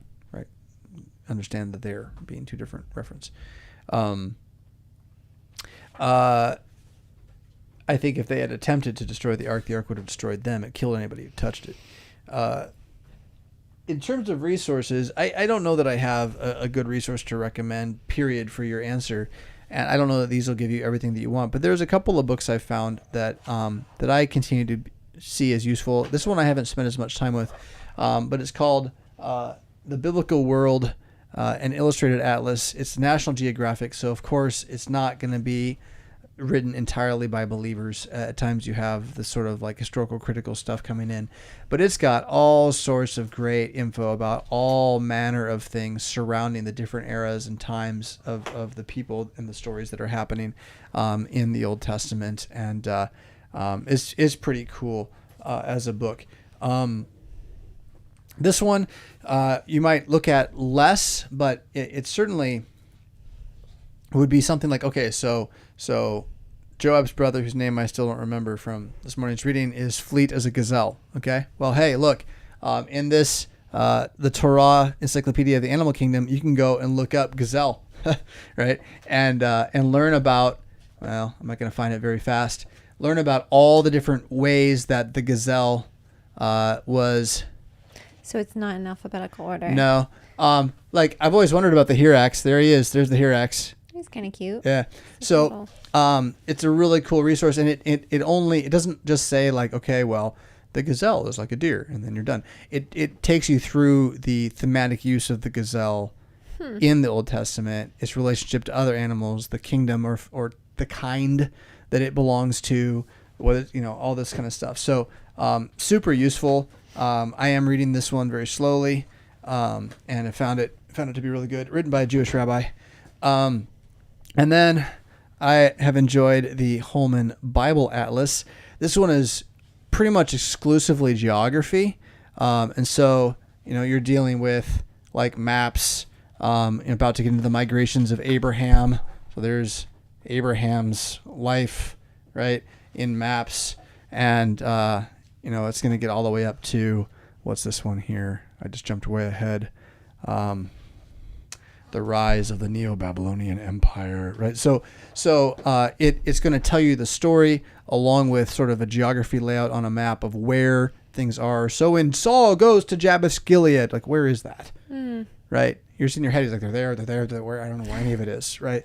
So that's what that resource is for. Each of those is going to cost you about $40-$50 because they're hardcover color glossy books, but I can recommend each of them in their own part to make use of as a resource in your home library. I've appreciated going online to Kyle and Dalic. I know we have the copy of some of their stuff. All of their stuff. Oh, okay. Woo. But when I can't find it or I'm not at home, I can look it up on the internet. Yeah. So that's been a good resource. You have to kind of weed through the scholarly chit-chat, but there's enough there in the sentences. There's a lot there. Yeah, you have to go past like, well, Bob said this and Jim said this, and they're both wrong for this reason. And then Stan came along and said this, but here's what it means. Yeah, you have to wait for the "but here's what it means" sentences. Yeah. And they're usually golden nuggets. They are golden nuggets. Yeah, that's right. Yeah. So they're just following kind of the standard history of commentaries commenting on other commentaries. And there's a dialogue that's taking place in the scholastic world at that point. So Yeah, Kyle and Delitzsch is my go-to Old Testament commentary for general questions of text and so forth. So,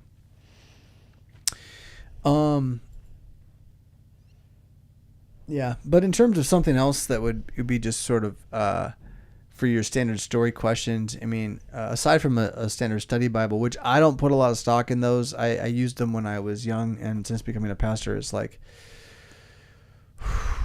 milk toast everywhere, lots of milk toast. I mean, sometimes there's a nice graph or a nice picture or something like that, but aside from those, there aren't a lot of resources. There's a book over there called, on the ground, Kingdoms and Prophets of Israel. It's a really cool attempt at a verse by verse commentary on 1 Samuel, 2 Samuel, 1 Kings, 2 Kings. But I really don't like it. The guys doesn't believe most of it was true. He doesn't think most of it's true. He's kind of like, so he has these pieces here and there that are kind of interesting, but in terms of reading it, it just, I did 2 weeks and I'm like, I'm done. There was an Old Testament, New Testament 101 class that I had to take when I was a theology major, and you had it. The book, I'm sorry, you had the book. Like, I just left a sentence out of my speech there. The book that we read, the Old Testament book, you had, and it's got a picture of Moses. It's like a black and white drawing. Is it pink? Yeah, it's like orangey Prepare pink. Ye the Way. I had that, and you took the class at seminary or at Concordia Irvine? It was at Concordia Irvine. Oh, I didn't have any books that you... No, I thought I read that book in my class, but it wasn't Prepare Ye the Way. It was a different one. It was that is a good resource, though, for Old Testament. So, Prepare Ye the Way, is that right? The one by Lessing and... Yeah, I didn't read that one.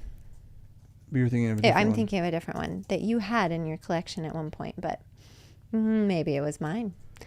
But yes, the Prepare Ye the Way is a good one. Is it Prepare Ye the Way? Well, I don't know, but the one with Moses on the front. Yeah, huh? I'm looking for it so I can...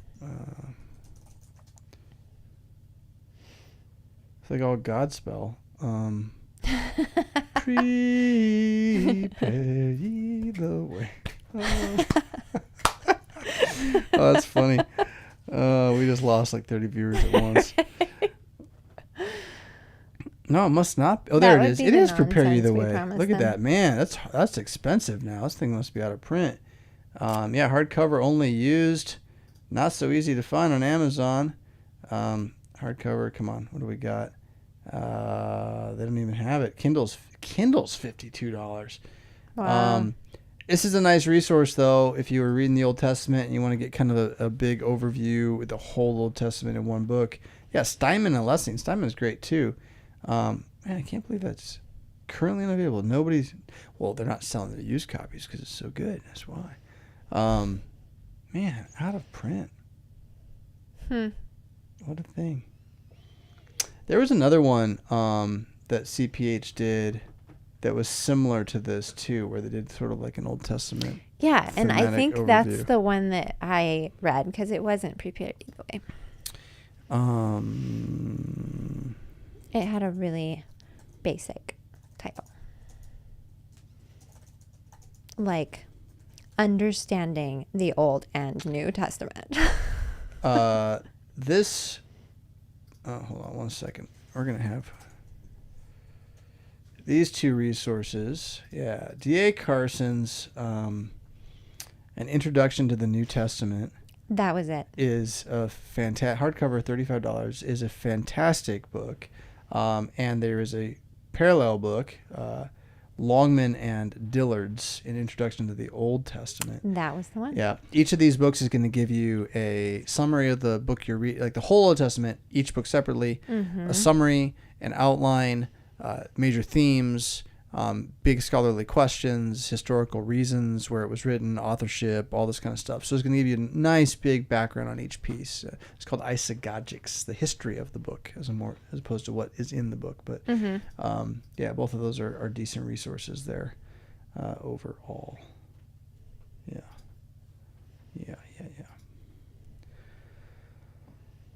It's 9 o'clock. Is that the last one? There was another one, but we're going to leave it for next time. Oh, okay. But we're going to leave it for next time because it's a little deep and it's a little late. We want to give it a better focus than we can do. I've yelled at you all enough tonight with human my side's coming out right now. Unreasonable zeal. Well, we got to go deal with BB Gun Bob and his happy trigger finger. I don't know. It'll be fun. It'll be fun to find out what's going through his brain. So, hey, if you do like what we do here at Stop the White Noise, please consider supporting us. Subscribestar.com/RevFisk and Patreon.com/RevFisk subscription model. Help us make the wheels go round here in Rockford, Illinois. Speaking of Rockford, Illinois, have you heard of the Hebron Collegium? Hebron Collegium.com, a gap year Bible school for men here in Rockford. Set your trajectory for righteousness. We'd like to help you get your feet on the ground. Spend a year figuring out what you want to be before you go and get in debt with something you don't want to be. Harden your mind in the scriptures, soften your heart in the humanities, and help you stand on your feet before you head out. Not to mention give you a little jiu-jitsu and maybe some wood cutting and a little sewing. We'll see. On the way, you'll definitely learn how to cook yourself a good piece of meat. Not store it in your car. Not store it in your... Well, no. Some of them haven't learned that yet. They haven't. It worked for me. Man, that rancid liver. It's jerky. I swear, it's jerky. Mad Christianity is also brings you Stop the White Noise. Mad Christianity is the newsletter you need to be getting every single Monday morning to bring you up to date on what discernment means in our world of mad media. MadPXM.com. I just started a new series based upon my talks that I gave at the English District Conference a week ago, and started typing those up as a series. Wow. Part 1 came out. The series is called Where We Stand, so sign up for free, madpxm.com. A brief history of power.com. Put your theology in context with where we do stand in history right now. Myself and Dr. Kuntz every week, taking an hour. And we'll do in history in a way you never thought possible. Looking at World War II right now, and from an angle, from the side. What were the most important things in World War II? Would you believe it was, metabolic research? Probably not. But it could have been perhaps the discovery of the atom bomb, but maybe it was air power. Anyway, we're talking about those things as foils for how to read where we are right now, see what your government really is doing, know what you can or should do about it, and all this. A brief history of power.com. And if you want to know what you should do, of course, you should be praying the Psalms in the name of Jesus as often as possible. sonsofsolomon.net, a prayer discipline for men and women, daughters of wisdom, that will help you put your heart where your mind and mouth need to be. I think that's all of that. So, there's nothing else from me, from you over there. No, I don't think so. And you found Stop the White Noise with Jonathan and Meredith. I'm Jonathan. And I'm Meredith. Jesus Christ is risen from the dead. That means you've been paid for. That makes you immortal now, and he's not going to be long anyway. The water seals it. Oh, let's make the sign of the cross. The food feeds it. This is Christianity. So don't wallow in the muck with those who have no hope, but lift up your head all the more as you see the day approaching. Rock on and hallelujah.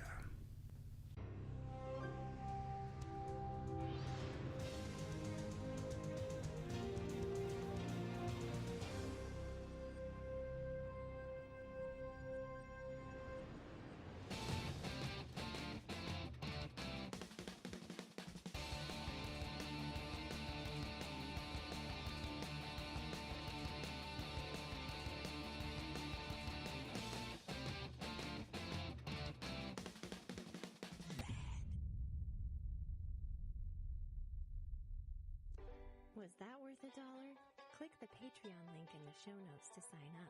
Pretty please?